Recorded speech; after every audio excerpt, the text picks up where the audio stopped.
So, quick video today, carnivore diet. So I've been doing this for about a month and I wanted to give you guys my thoughts on it. So essentially, this is what I'm eating. That is hamburger patties and meat dicks, or sausages as the kids call them. So basically doing that, a little bit of cheese here and there, mayo, ketchup. Actually not a ton of ketchup because of carbohydrates, but more mustard. So after a month of this, what do I think? First of all, let me explain what the diet is. So it's essentially like a more extreme version of keto, where you're basically going to eat just meat and drink water.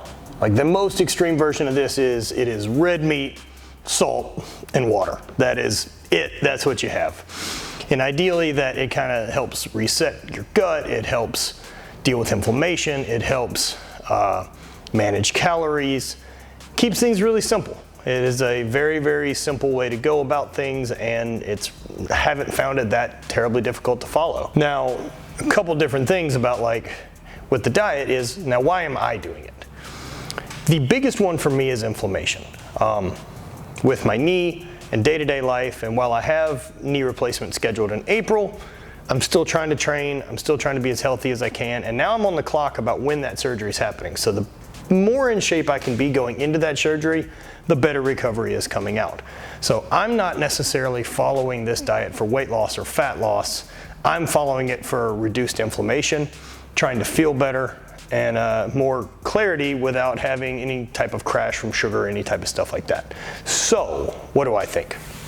Pretty happy. Inflammation wise, when I'm really strict, and about a week or so of really strict, and I've had some fuck ups here and there because, well, I'm a human and sometimes food is fucking delicious and it's time to eat those things. But overall, I'd say I've been pretty good about it, and I've been really good about it like the last 2 weeks. And so what I really do notice is that my knee feels better doing normal everyday life. Now, if I go and squat or I go and do things like that, it's gonna get shitty. It's gonna get really pissed, and there's nothing to get out of that. Now, what this does is like gives me a lower starting point of inflammation. So my shoulder's a little bit better, I'm less bloated, things like that I've noticed. While I got a lot of that same benefit from doing keto, this one again is just more of an elimination diet, right? Like, so let's even take out any of the guessing on keto or tracking or any of that, to where, man, just eat it. It's made of meat, eat it. Keeping it simple like that just allows less fuck ups. And having less fuck ups for me gives me a little bit more freedom of like, well, this is what I eat. I'm not tracking calories. I'm not keeping an idea of that. And so like my main foods that I've been eating are ground meat, are steaks, are sausage. Now I'm definitely eating pork and beef. I'm also eating bison, elk, other stuff like that. I'm very fortunate that I've got a company that I work with, Stay Classy Meats, that has some great products that I'm able to get a hold of and put inside me, and they're delicious. So I'm trying to just stick with hammering at meat like that. For the first couple weeks, I'm going to eat like as I'm hungry, or that's really what I've been doing. I'm going to just eat intuitively. If I'm hungry, eat meat. Keep at it. Like, I'm not eating it dry or any of that. Now, if I have a steak, I'll usually have some butter with it, but that's, grass-fed butter. And look, I don't know if that's really debatable, but I do think, like with the quality of meat, I do think it matters.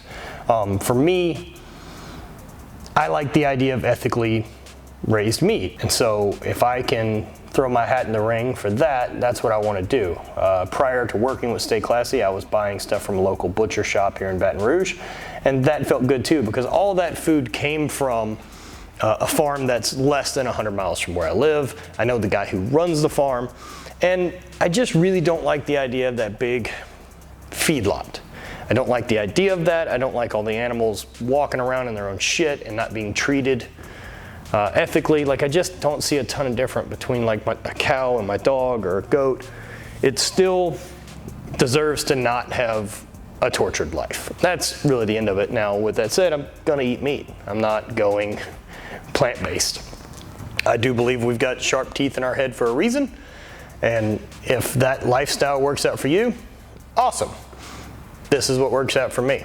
and I try to stick with the side of it that I feel lines up with my own moral code, for example. Now, what have I noticed a month into this? A month into this, I've noticed that inflammation's way down. I've definitely dropped some bloat. I'm sleeping well, and with other stress and stuff in my life, this kind of allows me to stay a bit more focused, right? Like, so food doesn't have to become this big thing that I'm not sure about every day. It doesn't have to be this big meal prep. I can just cook ground meat and throw it in a bowl and add a little bit of cheese and some mayo and mustard, and good to go. And so it's just one less thing I don't have to think about that I'm also getting a benefit from. Like, I'm not chasing a whole lot of performance with it other than the reduced inflammation. Now, I like it. I've been very happy with the diet. Now, do I think this is something I'll just maintain and sustain? I don't know. I can see it shifting back a little bit, right, to where I also like veggies. I like green veggies and I like salads. And I think that stuff does matter too. Now, macronutrient wise, and I haven't done a blood panel, so I don't have any of those total direct answers for you. However, I feel good. And if I feel good and I'm training and I'm able to think, I'm trying to stick with that. But that's been the biggest benefit for me. Now, I've seen a lot of people talk about this being for weight loss, fat loss, stuff like that. And personally, I don't think it's the best plan. I think if you're going for fat loss, I think there's some other stuff with carb manipulation around training that you can do that's going to be a bigger benefit to boost insulin spikes, do things like that so that your body will want to burn the fuel you're giving it and put more stuff into the muscle, right? I'm not a fucking scientist. But overall, I'm pretty happy with it. I can see some small changes that I'll make going forward, but I do think like the basis of this is something that I could run for a considerable amount of time. It really does simplify things, and simple is discipline. And now most of the meals, right? Like most of my meals during a week they're fucking fuel. Like, oh, I'm hungry, let's eat food. They're not an event. They're not a special thing. They're not trying to take Tupperware out on a date. It's, if you're gonna go do those things, go do them. But remember to kind of stack the cards in your favor when you go do those. If you know that you're gonna go out and blow it out and lose your fucking mind on dinner, maybe do some fasting. And that's another side of it that I've really liked too, is I've been doing intermediate fasting for the last couple months, and I really like that as well.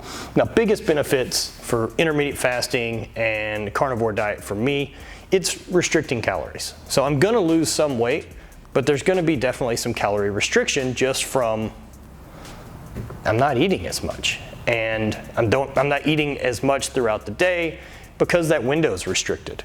And cool, side effect, right? Let's drop some weight. But if you're really concerned with losing weight, it's not keto, it's not macros, it's not carnivore or any of these other diets. It's simply gonna be calories in versus calories out. That's still how it works. Now, your body's gonna process different foods differently, but at the end of the day, if you're not losing or gaining weight over 2 weeks and you're eating a regular diet, then that's probably a pretty good base of your metabolic line. Now, if you want to lose weight, we got to shoot under that so that you're burning more calories than you're taking in. But that's the simplest thing for weight loss. Anyone who tells you anything other than that, whether it's fat loss tricks, is bullshit. Don't fall for that. It's a fucking math equation. Now, everyone's math equation is a little bit different, and everyone's day-to-day is a little bit different, but there's not giant variance. It's not like some days you're gonna need 1,000 calories and other days you need 6,000. It's pretty simple, but you've gotta be consistent. And now the biggest thing with this diet too is consistency, and that's any diet. You have to find something that you can adhere to 90+% of the time so that you're making the progress that you wanna make and you wanna feel how you wanna feel. But that's anything. That has zero to do with this and just has to do with how do you maintain and how strict can you be. Another really big benefit for this for me is travel. I find this to be pretty sustainable while I'm on the road. I can always get burgers, burger patties with cheese at a place. I can always get a steak. These are really, really easy things to find at any restaurant you go to. So I do find it pretty sustainable with my lifestyle. And that's kind of it. That's really the rules of it. You know, so a typical day for me is I'm not really eating until damn near 1 or 2 p.m. I'm usually getting up around between 5 and 6, and I'll have coffee, do some cardio, do some stretching, and then work. And then at some point when I'm hungry, I'll eat. And then I usually eat a second time before I'll train at like 4 or 5 p.m. Both those meals lately have been ground meat or ribeye or hamburger patties, because I can pick those up anywhere. Even sausage is great. Like dick-shaped meats are basically perfect for going in the old mouth hole. That's just science. It's made that way. They're made of intestines, which are inside of you, so like they fit perfectly in your guts. That's logic. You can't beat that logic. And then post-training is going to be something very similar again. It's going to be some more meat, some cheese, and now I do notice I get a little hungrier later, and whether that's because I've got into the old devil's lettuce or I'm actually hungry, I don't know. But that's usually when I'll add, you know, another burger or two and some sausage and maybe something a little fattier and rich to kind of sustain, like make a dipping sauce, if you will. Maybe some mayo, maybe a little bit of ketchup, maybe some hot sauce, mayo sriracha, stuff like that. But that's how my life has been. That's how things have been. I'm sitting at about 245 right now. I feel pretty good. And this has probably been the biggest change to anything I'm doing over the last month. So hope that works for you guys. If you're interested in carnivore, I think it's a great place. Dr. Shawn Baker has a ton of information on it. He's been on Joe Rogan a handful of times. Chris Bell's been following it. Mark Bell, those guys have pushed it as well. And it's another option. And whether you want to do this, vertical, macro stuff, any diet, and if you want it to be successful, it comes down to adherence and calories in versus calories out. This isn't magic. It's not some fucking magic bullet. But most people eat so shit that something like this can really, really make a big game change for them. So check it out. Try it out yourself. If you haven't given this a go, think about your opinion before you do. I think we're capable of a lot of stuff. I do think we're supposed to eat a variety of foods and not probably just meat. But it's definitely worth the experiment to know how it treated me and how I felt. Another question I get is like performance on it. How has training been? And it's been fine. I've been doing a low carb diet for a really long time. And if I'm a little down before training, I have caffeine. Now, one of the things I do notice if I'm going to the gym and I'm doing more of a bodybuilding style training, getting a pump's hard because I don't have a lot of glucose in the system. And so I don't really ever get there. I can just hammer away and I'll get super sore, but I don't ever get that pump. So that's something to think about. Maybe you can supplement a little bit differently with your pre and post workout, or pre-workout for that matter. But that's it. Carnivore diet. Hope you guys dig it. Spread hate, always party.